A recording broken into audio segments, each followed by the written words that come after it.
Hello everyone, जय हिंद। इस video में हम ऑनलाइन जीएसटी R1 कैसे फाइल करते हैं ये देखेंगे।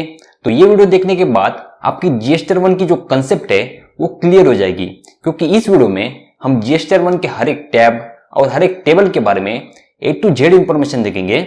और मेरा नाम आदित्य है और मैं पिछले 4.5 साल से एक कॉर्पोरेट कंपनी के जीएसटी डिपार्टमेंट में काम कर रहा हूँ, इसलिए मुझे इसका प्रैक्टिकल एक्सपीरियंस है। तो ये वीडियो अच्छा लगे जरूर लाइक कीजिए और चैनल को सब्सक्राइब करना मत भूलिए। Let's begin. तो सबसे पहले जीएसटी पोर्टल पे लॉगिन करने के बाद आपको यहाँ पर सर्विसेज में जाना है, यहाँ पर रिटर्न और यहाँ पर रिटर्न डैशबोर्ड। उसके बाद आपको यहाँ पर फाइनेंशियल ईयर को सिलेक्ट करना है, यहाँ पर क्वार्टर को सिलेक्ट करना है और यहाँ पर पीरियड को। तो मेरा मंथ है अक्टूबर, क्योंकि मैं अक्टूबर का जीएसटी R1 फाइल करना चाहता हूँ। अगर आपका जीएसटी R1 क्वार्टरली है तो आप क्वार्टर एंड को सिलेक्ट करेंगे, मतलब अप्रैल मई जून, तो आप यहाँ पर जून को सिलेक्ट करेंगे। जुलाई अगस्त सितंबर, तो आप यहाँ पर सितंबर को सिलेक्ट करेंगे, क्योंकि आपका जो जीएसटी R1 है वो क्वार्टरली है। तो मैं यहाँ पर अक्टूबर को सिलेक्ट कर देता हूँ और सर्च कर देता हूँ। उसके बाद यहाँ पर जीएसटी R1, यहाँ पर दो ऑप्शन है, prepare online and prepare offline. अभी हम प्रिपेयर ऑनलाइन देख रहे हैं। अगर आपका डेटा छोटा है तो आप प्रिपेयर ऑनलाइन भी कर सकते हैं। अगर आपका डेटा बड़ा है तो आपको प्रिपेयर ऑफलाइन ही करना है। ऑफलाइन जीएसटी R1 कैसे फाइल करना है ये हम आगे देखेंगे, नहीं तो हमने इस पे एक स्पेशल वीडियो भी बनाया है जिसकी लिंक आपको डिस्क्रिप्शन में मिल जाएगी। तो अभी मैं यहाँ पर प्रिपेयर ऑनलाइन कर देता हूँ। अभी यहाँ पर देखिए GST R1 details of outward supply of goods और सर्विसेज, मतलब जीएसटी R1 में हम हमारा आउटवर्ड सप्लाई मतलब सेल्स को इंटर करते हैं। यहाँ पर हमारे जीएसटी नंबर की इंफॉर्मेशन है और आप नीचे जाएंगे तो यहाँ पर बहुत सारे अलग अलग टेबल है। इनमें से सारे टेबल को हमें फिल नहीं करना होता है। हमारे पास सेल्स का जो भी डेटा है उसी टेबल में हमें इंफॉर्मेशन को फिल करना है। तो सबसे पहले मैं आपको बताना चाहूंगा कि जीएसटी R1 के दो पार्ट होते हैं। सबसे पहला है जीएसटी R1 इनवॉइस डिटेल, और आप नीचे जाएंगे तो यहाँ पर देखिए जीएसटी R1 अदर डिटेल्स, मतलब ये जो ऊपर का इनवॉइस डिटेल्स है इसमें हमें इनवॉइस वाइज डिटेल देनी पड़ती है, मतलब इनवॉइस नंबर, पार्टी का GST number, taxable, IGST, CGST, total. और ये जो जीएसटी R1 अदर डिटेल्स है इसमें हमें टोटल समरी देनी पड़ती है, मतलब टोटल टैक्सेबल कितना है, टोटल आईजीएसटी कितना है, ये हम आगे देखेंगे। अभी सबसे पहले और मोस्ट इंपोर्टेंट टेबल है वो है B2B इनवॉइसेस। आप यहाँ पर कर्सर लेके जाएंगे तो आपको यहाँ पर शो हो जाएगा taxable outward supply made to registered person including UAN holder, मतलब हमें यहाँ पर उस सेल को इंटर करना है जो कि हम B2B को करते हैं, मतलब रजिस्टर्ड पर्सन जिसके पास जीएसटी नंबर है। तो मैं इसको ओपन कर देता हूं। और अगर हमारे कम इनवॉइस है तो हम इसको एक एक करके भी डाल सकते हैं, जैसे कि मैं यहाँ पर ऐड डिटेल्स कर देता हूं। अगर ये हमारा रिवर्स चार्ज सप्लाई है तो हमें यहाँ पर बॉक्स को चेक करना है। सबसे पहले हमें यहाँ पर जीएसटी नंबर डालना है। तो यहाँ पर देखिए मेरे पास एक जीएसटी R1 की वर्किंग है। मैं इसमें से एक इनवॉइस पोर्टल पे अपलोड कर देता हूँ। तो यहाँ पर देखिए मैं इस इनवॉइस को सिलेक्ट कर देता हूँ। अभी ये जो इनवॉइस है इसमें दो टैक्स रेट है, 12% भी है और 18% भी है। तो यहाँ से मैं जीएसटी नंबर को कॉपी कर देता हूँ, Ctrl+C, और यहाँ पर पेस्ट कर देता हूँ। जैसे मैं यहाँ पर जीएसटी नंबर को डाल दूंगा, हमारा जो रिसीवर है उसका नेम यहाँ पर अपने आप आ जाएगा। उसके बाद है इनवॉइस नंबर, तो इनवॉइस नंबर को मैं यहाँ से कॉपी करके पेस्ट कर देता हूँ। उसके बाद है इनवॉइस डेट, तो इनवॉइस डेट को मैं यहाँ से कॉपी कर देता हूँ और वहां पर पेस्ट कर देता हूँ। उसके बाद है प्लेस ऑफ सप्लाई, तो हमारा जो प्लेस ऑफ सप्लाई है वो यहाँ पर जीएसटी नंबर से अपने आप आ जाता है, मतलब यहाँ पर 27 महाराष्ट्र है तो यहाँ पर महाराष्ट्र अपने आप आ चुका है। उसके बाद टोटल इनवॉइस वैल्यू, तो हमारी जो इनवॉइस की टोटल है वो हमें यहाँ पर डालनी है। अभी हमारे इनवॉइस में दो टैक्स रेट है लेकिन ये एक ही इनवॉइस है, तो यहाँ पर पूरे इनवॉइस की जो टोटल है 188,568 188,568। उसके बाद सप्लाई टाइप यहाँ पर इंट्रा स्टेट है, मतलब जब भी आपका जीएसटी नंबर जिस स्टेट में उसी स्टेट में आप सप्लाई कर देते तो वो इंटर स्टेट है, और आप दूसरे स्टेट में सप्लाई कर देते तो वो इंटर स्टेट होता है।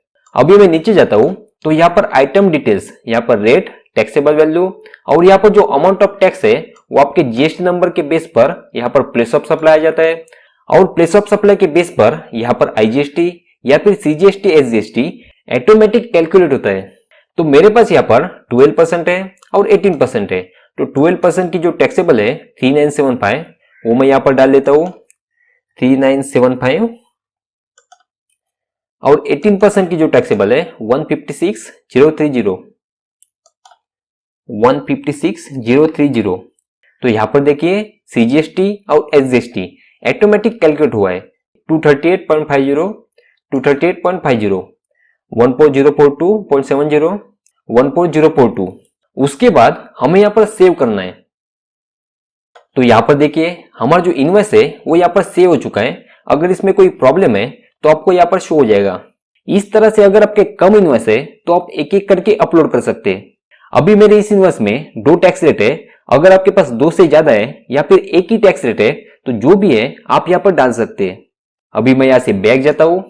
अभी थोड़ी देर में यहाँ पर डेटा अपडेट हो जाएगा और हमने जो एक इनवॉइस डाला है वो यहाँ पर शो हो जाएगा और यहाँ पर अमाउंट भी शो हो जाएगी।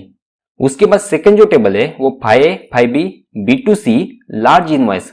मैं यहाँ पर देखिए कर्सर लेके जाता हूँ तो यहाँ पर आपको शो हो रहा है taxable outward supply to unregistered person, interstate supply and value is more than 2.5 lakh. मतलब इस टेबल में हम उन इनवॉइस को अपलोड करते हैं जो ये 3 क्राइटेरिया पास करते हैं। सबसे पहला है ये B2C होना चाहिए, मतलब ये सप्लाई अनरजिस्टर्ड पर्सन को होना चाहिए जिसके पास GST नंबर नहीं है। और सेकंड है ये इंटरस्टेट सप्लाई होना चाहिए, मतलब आपने किसी दूसरे स्टेट में सप्लाई किया होना चाहिए। और तीसरा है हमारी इनवॉइस की जो टोटल वैल्यू है वो 2.5 लाख से ज्यादा होनी चाहिए। अगर इस तरह से आपका कोई इनवॉइस है तो आपको यहाँ पर इंटर करना है। बाकी प्रोसेस सेम ही है। मैं यहाँ पर ऐड कर देता हूँ। यहाँ पर प्लेस ऑफ सप्लाई को सिलेक्ट करना है। यहाँ पर इनवॉइस नंबर, इनवॉइस डेट और यहाँ पर टोटल इनवॉइस वैल्यू और यहाँ पर टैक्सेबल। तो यहाँ पर टैक्स अपने आप आ जाएगा और यहाँ पर सिर्फ IGST आएगा क्योंकि इंटरस्टेट सप्लाई है। अभी मैं नीचे जाता हूँ और यहाँ से बैक जाता हूँ।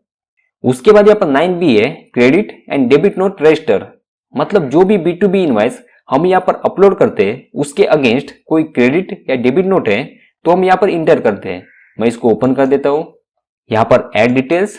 अभी से मैं यहाँ पर मैं GST नंबर डाल देता हूँ। तो यहाँ पर CDNR है तो इस GST नंबर को मैं कॉपी कर देता हूँ और यहाँ पर पेस्ट कर देता हूँ। उसके बाद यहाँ पर डेबिट क्रेडिट नोट नंबर, तो मैं यहाँ से क्रेडिट नोट नंबर कॉपी कर देता हूँ और यहाँ पर पेस्ट कर देता हूँ। उसके बाद यहाँ पर डेबिट क्रेडिट डेट, तो मैं यहाँ से डेट को कॉपी कर देता हूँ और यहाँ पर पेस्ट कर देता हूँ। उसके बाद यहाँ पर नोट टाइप, मतलब ये क्रेडिट नोट है या डेबिट नोट है, तो मैं यहाँ पर क्रेडिट नोट को सिलेक्ट कर देता हूँ। उसके बाद टोटल वैल्यू, तो यहाँ पर 1766, तो मैं यहाँ पर 1766 को टाइप कर देता हूँ। उसके बाद प्लेस ऑफ सप्लाई, तो ये GST नंबर से आ जाएगा और सप्लाई टाइप तो इंटरस्टेट। उसके बाद यहाँ पर 12% है 1577, तो यहाँ पर 12% में मैं 1577 टाइप कर देता हूँ और उसके बाद यहाँ पर सेव कर देता हूँ। तो यहाँ पर हमारा जो क्रेडिट नोट है वो सेव हो चुकी है। अगर कोई प्रॉब्लम है तो आपको यहाँ पर शो हो जाएगा। मैं बैक जाता हूँ। उसके बाद 9B है क्रेडिट डेबिट नोट अनरजिस्टर्ड, मतलब यहाँ पर B2C लार्ज में हम जो इनवॉइस अपलोड करते हैं या फिर एक्सपोर्ट में जो इनवॉइस अपलोड करते हैं उन क्लाइंट के पास GST नंबर नहीं होता। तो इन दोनों के अगेंस्ट कोई क्रेडिट नोट है तो हम यहाँ पर इंटर करेंगे। मैं इसको ओपन कर देता हूँ। यहाँ पर ऐड डिटेल्स, तो हमें यहाँ पर टाइप को सिलेक्ट करना है, मतलब B2C लार्ज है, एक्सपोर्ट विद पेमेंट है या एक्सपोर्ट विदाउट पेमेंट है। उसके बाद यहाँ पर डेबिट क्रेडिट नोट नंबर, यहाँ पर डेट, बाकी जो यहाँ पर ऑप्शन है वो सेम है। तो मैं यहाँ से बैक जाता हूँ। उसके बाद 6A एक्सपोर्ट इनवॉइस, अगर आपका कोई एक्सपोर्ट है तो आपको यहाँ पर इंटर करना है। तो यहाँ पर देखिए सबसे पहले गाइडलाइन आ रही है, आपको इसको ध्यान से पढ़ना है, नहीं तो आप गलत पेमेंट कर सकते हैं और जब भी आप रिफंड लेते हैं तो आपको प्रॉब्लम हो सकता है। तो आपको इसको पढ़ना है। ओके, यहाँ पर ऐड डिटेल्स, तो यहाँ पर invoice number, invoice date, port code, shipping bill number, जो भी एक्सपोर्ट का डेटा है वो हमें यहाँ पर इंटर करना है और उसके बाद सेव करना है। अभी हमारे पास कोई भी एक्सपोर्ट का इनवॉइस नहीं है। उसके बाद टेबल नंबर 9A है अमेंडेड B2B इनवॉइस, मतलब इस B2B इनवॉइस में अगर हमने कोई गलत इनवॉइस को अपलोड किया है, GST नंबर गलत था या फिर अमाउंट गलत थी, या फिर आपने ऐसा कोई इनवॉइस अपलोड किया है जो कि कैंसिल हुआ था और आप उसकी अमाउंट को 0 करना चाहते हैं, तो यहाँ से आप अमेंडमेंट कर सकते हैं। जैसा कि मैं इसको ओपन कर देता हूँ और यहाँ पर जो फाइनेंशियल ईयर है उसको सिलेक्ट करना है, मतलब जो हमने इनवॉइस अपलोड किया है, जो ओरिजिनल इनवॉइस था वो हमने कब अपलोड किया था, तो मैंने 2020-21 में अपलोड किया था। उसके बाद हमें यहाँ पर इनवॉइस नंबर को टाइप करना है, तो इनवॉइस नंबर था 102। उसके बाद अमेंड इनवॉइस, इसको सिलेक्ट करना है। तो देखिए ये जो ओरिजिनल इनवॉइस था वो यहाँ पर ओपन हो चुका है। अभी यहाँ पर हम जो भी चेंज करना चाहते हैं, मतलब मान लीजिए हम रिसीवर का जीएसटीएन नंबर चेंज करना चाहते हैं, तो वो जीएसटी नंबर हमें यहाँ पर पेस्ट करना है। देखिए मैंने पेस्ट कर दिया। अभी यहाँ पर जो रिसीवर है वो चेंज हो चुका है। हमारा जो ओरिजिनल इनवॉइस नंबर था वो 102 था और डेट ये थी। अगर हम इनवॉइस को रिवर्स करना चाहते हैं तो इनवॉइस नंबर को यहाँ पर टाइप कीजिए, यहाँ पर रिवाइज डेट को सिलेक्ट कीजिए।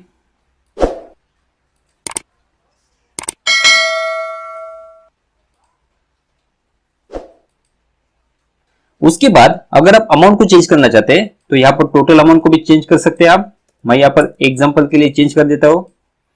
उसके बाद मैं यहाँ पर टाइप कर देता हूं और सेव कर देता हूं।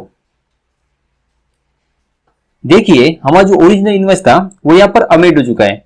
और कुछ आप एडिट करना चाहते हैं तो यहाँ पर एडिट पर क्लिक कीजिए और जो भी है आप यहाँ पर एडिट कर सकते हैं। इस तरह से अगर पिछले जीएसटी 1 में कोई मिस्टेक हुई है तो आप उन इनवॉइस को यहाँ से अमेंड कर सकते हैं। उसके बाद 9A है अमेंडेड B2C लार्ज इनवॉइस।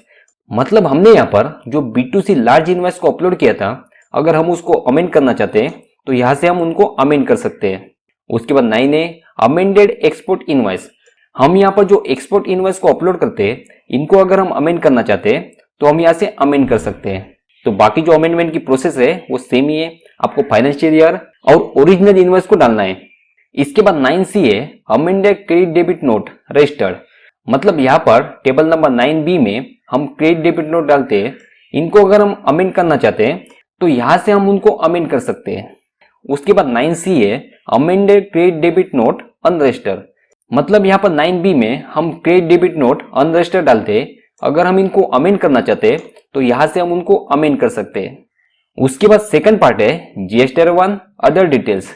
यहाँ पर टेबल नंबर 7 है B2C अदर्स। यहाँ पर देखिए taxable supplies net of debit note and credit note to unregistered person other than this supply covered in table 5।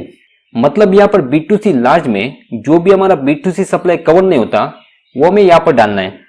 मतलब पहले हमने देखा कि B2C लार्ज के लिए टोटल 3 क्राइटेरिया है। सबसे पहले जो हमारा सेल्स है वो अनरजिस्टर्ड पर्सन को होना चाहिए। सेकंड है कि इंटरेस्ट रेट होना चाहिए और थर्ड है कि उसकी जो टोटल वैल्यू है वो 2.5 लाख के ऊपर होनी चाहिए। तो B2C लार्ज में जो भी हमारा B2C सप्लाई कवर नहीं होता वो हमें यहाँ पर B2C अदर्स में डालना है। तो मैं इसको ओपन कर देता हूँ। तो यहाँ पर सबसे पहले हमें प्लेस ऑफ सप्लाई को सिलेक्ट करना है। तो यहाँ पर देखिए B2CS है और हमारा जो प्लेस ऑफ सप्लाई है वो आसाम है। तो मैं यहाँ पर 18 आसाम को सिलेक्ट कर देता हूँ। उसके बाद यहाँ पर टैक्सेबल वैल्यू, तो मैं यहाँ पर टैक्सेबल वैल्यू को डाल देता हूँ। तो पूरा जो हमारा टोटल B2C है वो आसाम में ही है। तो मैं इस टोटल वैल्यू को डाल देता हूँ 15287 15287। उसके बाद यहाँ पर सप्लाई टाइप अपने आप आ जाएगा। उसके बाद यहाँ पर देखिए, यहाँ पर हमेशा एक ऑप्शन रहता है डिफरेंशियल परसेंटेज का। तो इसको अगर आप चेक करेंगे तो यहाँ पर देखिए applicable percentage of tax rate. मतलब हमारा कुछ सेल ऐसा होता है जिसमें टैक्सेबल वैल्यू पे सिर्फ 65% टैक्स लगता है। तो इसको हमें हमेशा अनचेक रखना है। अगर आपका इस तरह से कोई सेल्स है तो आप उसको चेक कर सकते हैं। उसके बाद हमें यहाँ पर रेट को सिलेक्ट करना है। तो हमारा जो रेट है वो 12% है। तो मैं यहाँ पर 12% को सिलेक्ट कर देता हूँ। तो यहाँ पर देखिए IGST कैलकुलेट हुआ है। उसके बाद हम सेव करेंगे। अगर इसी स्टेट में मतलब आसाम में आपके पास अलग B2C सप्लाई है लेकिन वो 18% है या फिर 5% है, तो यहाँ पर ऐड डिटेल्स करेंगे और यहाँ पर आप 18% सिलेक्ट करेंगे। और आसाम के अलावा और किसी स्टेट में आपका B2C सप्लाई है तो आप यहाँ पर डालेंगे। मतलब B2C में आपको अलग अलग स्टेट वाइज सप्लाई देना है और एक ही स्टेट में 2 टैक्स रेट है तो उसको भी आपको यहाँ पर अलग अलग मेंशन करना पड़ेगा। उसके बाद table 8A, 8B, 8C and 8D है नील रिलेटेड सप्लाई। तो मैं इसको ओपन कर देता हूँ। तो यहाँ पर डिस्क्रिप्शन में देखिए interstate supply to registered person, interstate मतलब विद इन स्टेट, और यहाँ पर interstate supply to unregistered person. यहाँ पर देखिए इंटरस्टेट सप्लाई मतलब IGST supply, interstate supply to registered person, interstate supply to unregistered person. यहाँ पर हमें नील रिलेटेड का सप्लाई देना है, यहाँ पर एग्जाम्प्ट का सप्लाई देना है और यहाँ पर नॉन GST का सप्लाई देना है। यहाँ पर टैक्स नहीं आएगा क्योंकि ये नील रिलेटेड है।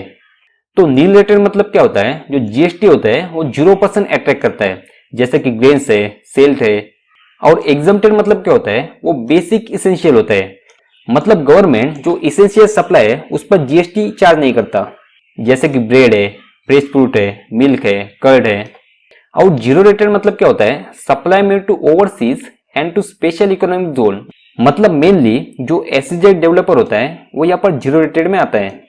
और नॉन जीएसटी मतलब पेट्रोल, अल्कोहल, इस पर जीएसटी नहीं लगता, इस पर स्टेट वाइज वैट लगता है, तो ये नॉन जीएसटी में आते हैं। तो इस तरह से आपका कोई सप्लाई है तो यहाँ पर अमाउंट को डाल देंगे और सेव करेंगे। मैं बैक जाता हूँ।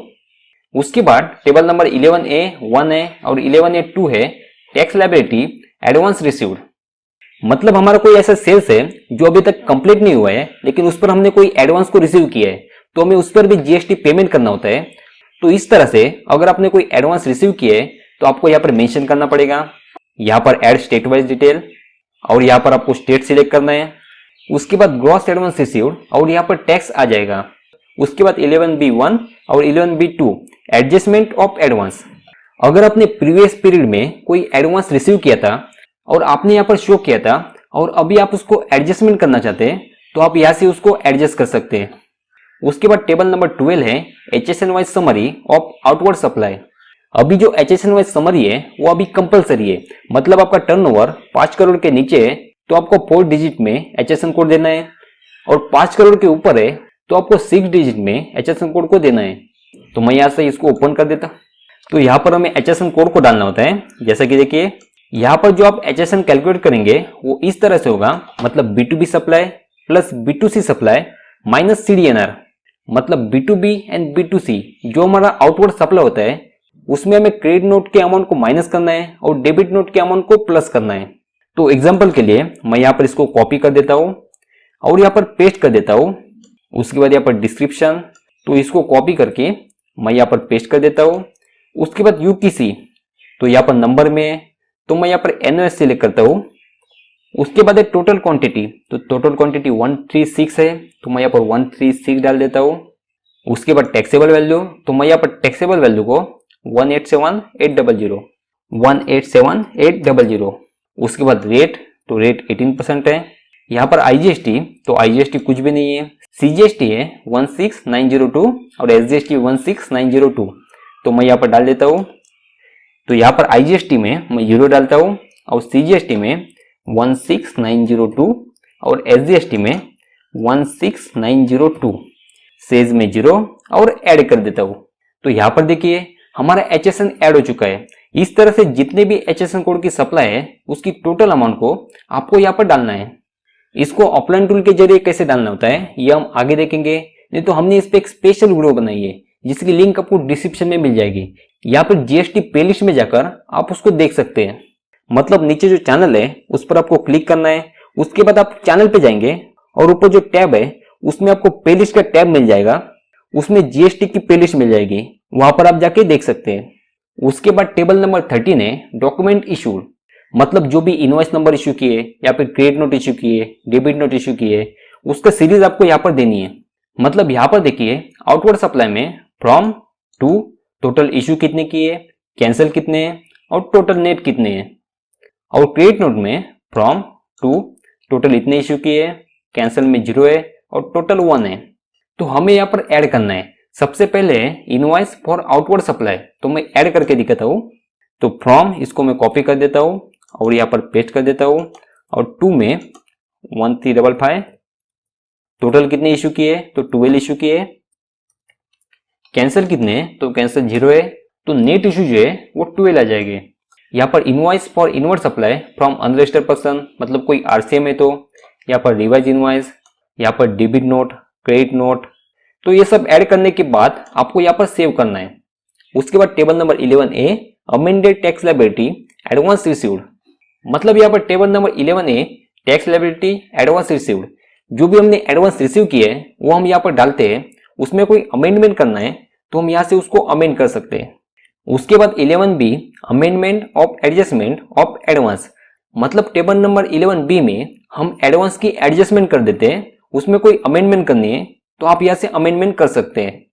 उसके बाद 10 है अमेंडेड B2C अदर्स। मतलब यहाँ पर B2C अदर्स में जो भी डेटा हम अपलोड करते हैं उसमें प्रीवियस पीरियड में कोई भी गलती हुई है तो आप यहाँ से उसको अमेंड कर सकते हैं। और यहाँ पर जनरेट GST समरी है। आपका पूरा डेटा अपलोड होने के बाद आप यहाँ पर जनरेट करेंगे तो ये जो डेटा है वो यहाँ पर जनरेट हो जाएगा। अगर आप ई इनवॉइस फैसिलिटी से इनवॉइस को जनरेट करते हैं तो आप यहाँ से डेटा को डाउनलोड भी कर सकते हैं, और आप पूरे डेटा को डिलीट करना चाहते हैं तो यहाँ से रीसेट भी कर सकते हैं। जैसे कि देखिए मैं यहाँ से रीसेट कर देता हूँ, क्योंकि ये जो GSTR1 है इसको मैं नील फाइल करना चाहता हूँ, तो मैं यस कर देता हूँ। तो अभी जो यहाँ पर डेटा है वो थोड़ी देर में डिलीट हो जाएगा क्योंकि हमने रीसेट किया है। पिछले मंथ में आपको इनवॉइस डालना भूल गए तो भी आप इसमें ऐड कर सकते हैं। मतलब मिस हो गए आपसे, या फिर 2-3 महीने पहले कोई मिस हो गया है तो आप इसमें ऐड कर सकते हैं। उसके बाद मैं चेक करके नीचे जाता हूँ। अभी मैं इसको फाइल करना चाहता हूँ, तो मैं एक बार जनरेट समरी करूँगा, रिफ्रेश, और नीचे जाके मैं यहाँ पर टिक कर देता हूँ और यहाँ पे सबमिट कर देता हूँ। Proceed, refresh. देखिए स्टेटस जो है सबमिटेड आ चुका है। अभी मैं इसको फाइल करूँगा, फाइल रिटर्न। यहाँ पर अभी हमने समरी को सबमिट किया है, इसलिए थोड़ी देर हमें रुकना पड़ेगा, उसके बाद हम इसको फाइल कर सकेंगे। देखिए हमारा फाइलिंग का ऑप्शन ओपन हो चुका है। मैं यहाँ पर क्लिक कर देता हूँ। यहाँ पर जो हमारा ऑथराइज सिग्नेचरी है उसको सिलेक्ट कर देता हूँ और सबमिट विथ EVC करता हूँ। देखिए हमारे मोबाइल नंबर पे और ईमेल आईडी पे एक OTP जा चुका है। अभी मैं यहाँ पर OTP इंटर कर देता हूँ। देखिए हमारा जो रिटर्न है वो फाइल हो चुका है। अभी मैं देखिए हमारा जो GSTR1 है वो फाइल हो चुका है। Thank you everyone. अगर आपको एक्सेल या GST रिलेटेड कोई भी क्वेरी है तो ये मेरा व्हाट्सएप नंबर है, आप मुझे व्हाट्सएप कर सकते हैं। और ये वीडियो अच्छा लगे तो जरूर लाइक कीजिए और चैनल को सब्सक्राइब करना मत भूलिए। Thank you.